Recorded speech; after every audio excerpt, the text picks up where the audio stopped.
Jacobo, hermano del Señor Jesucristo, es el autor de esta carta. El nombre Santiago es el mismo nombre de Jacobo. Santiago es en griego y Jacobo es en hebreo. Ya para este entonces, cuando Santiago o Jacobo escribe esta carta, se habían comprendido y habían estado alcanzando a muchas naciones y a muchas personas que no eran del pueblo de Israel. Dios tocó el corazón y transformó la vida de los discípulos que pensaban en alguna manera, en cierta forma, que este mensaje era exclusivo para el pueblo de Israel.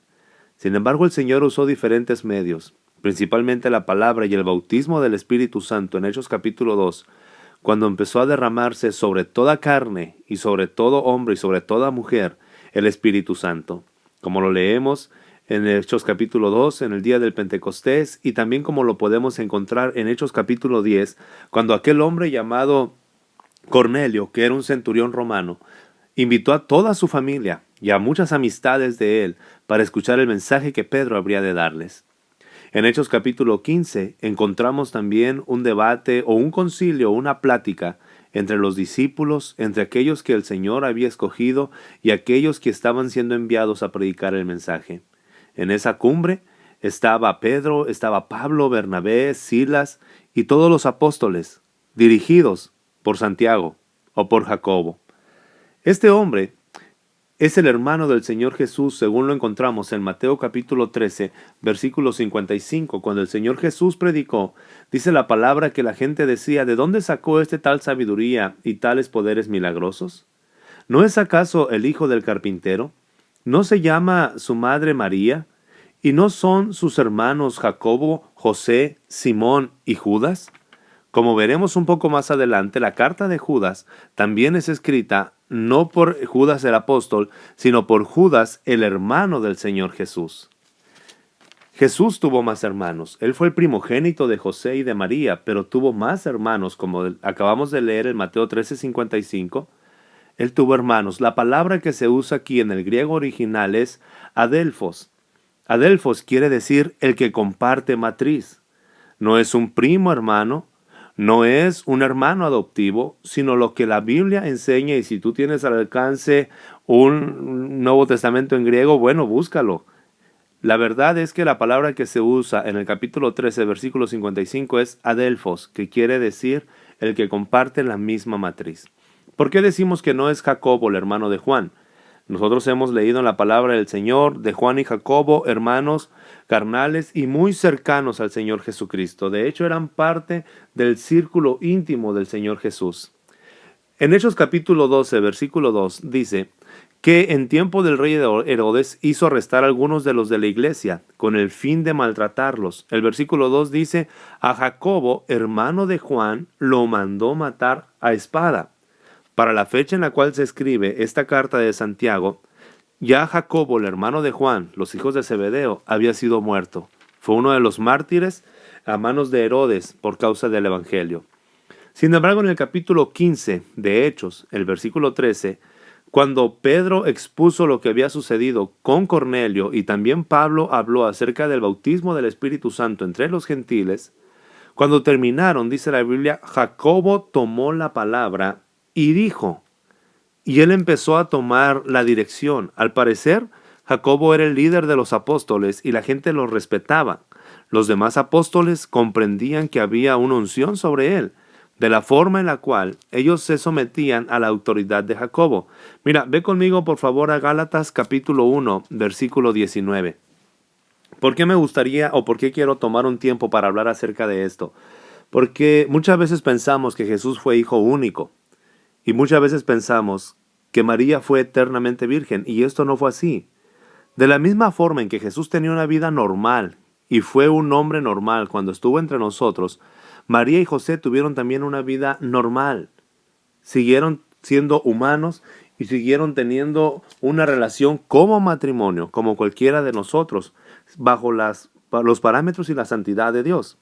Gálatas capítulo 1, versículo 19, dice el apóstol Pablo: después de 3 años subí a Jerusalén para visitar a Pedro y me quedé con él 15 días.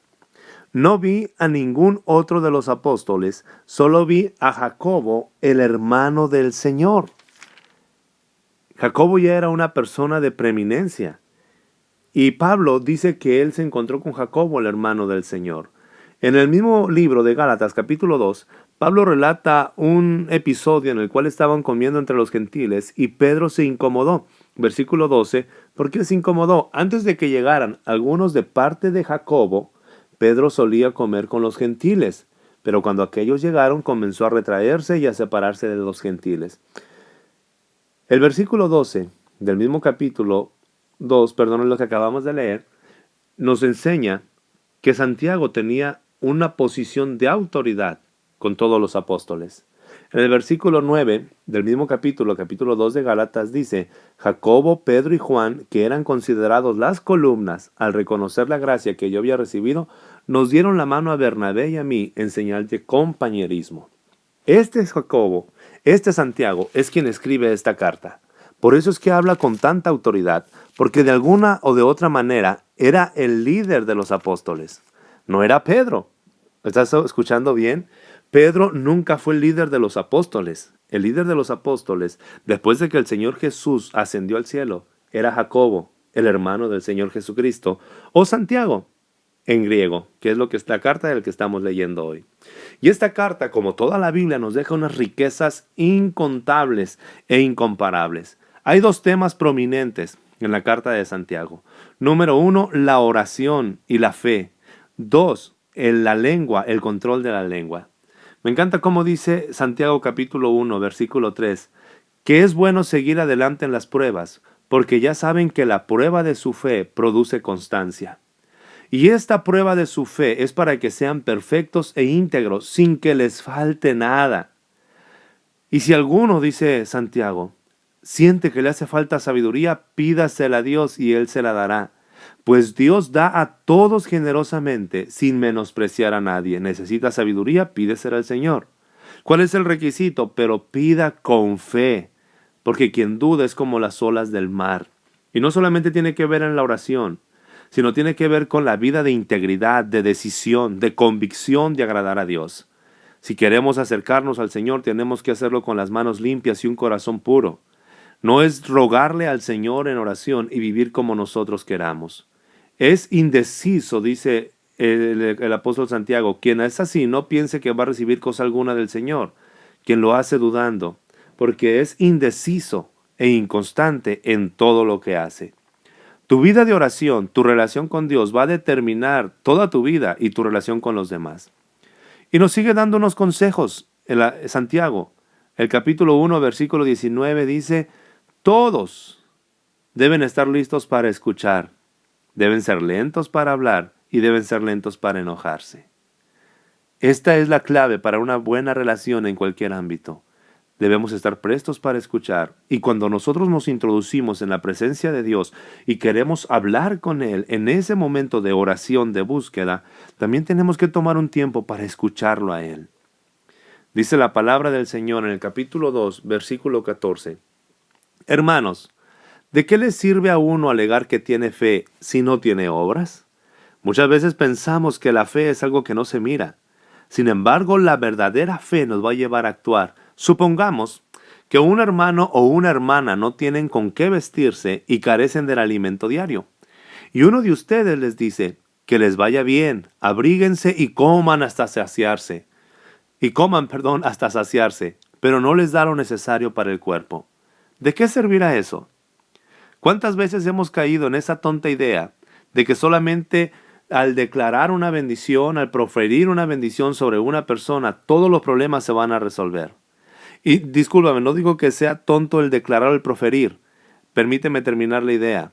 Que nosotros callamos nuestra conciencia solamente cuando decimos, yo ya le dije y lo bendije, pero la Biblia nos dice que no solamente es proferir la palabra, sino actuar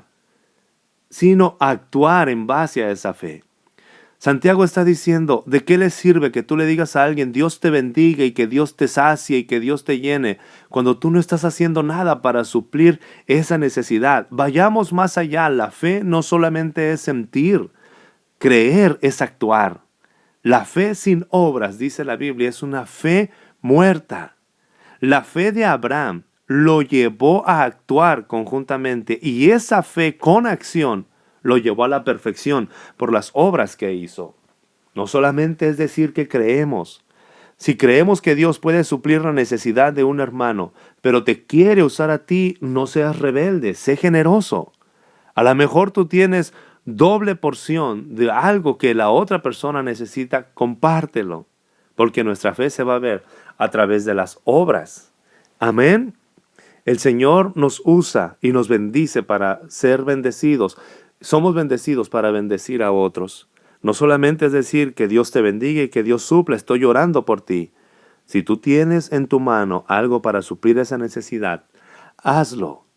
El capítulo 3 nos dice que la perfección de un ser humano, de un hombre, no está en cómo se conduce solamente, sino cuando ponemos freno en la boca. Es ahí cuando nosotros somos perfectos. El ser humano sabe domar y en efecto ha domado toda clase de fieras, de aves, de reptiles y de bestias marinas. Pero nadie puede domar la lengua. Con la lengua bendecimos a nuestro Señor y Padre y con ella maldecimos a las personas creadas a la imagen de Dios.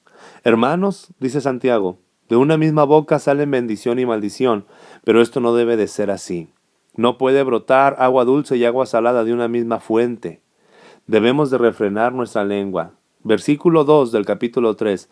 Todos fallamos mucho. Si alguien nunca falla en lo que dice, es una persona perfecta, capaz de controlar todo su cuerpo. Debemos de tener sabiduría. Y el capítulo 3, versículo 3 en adelante nos habla de dos tipos de sabiduría. ¿Quién es sabio y entendido entre ustedes? Dice Santiago, que lo demuestre con su conducta.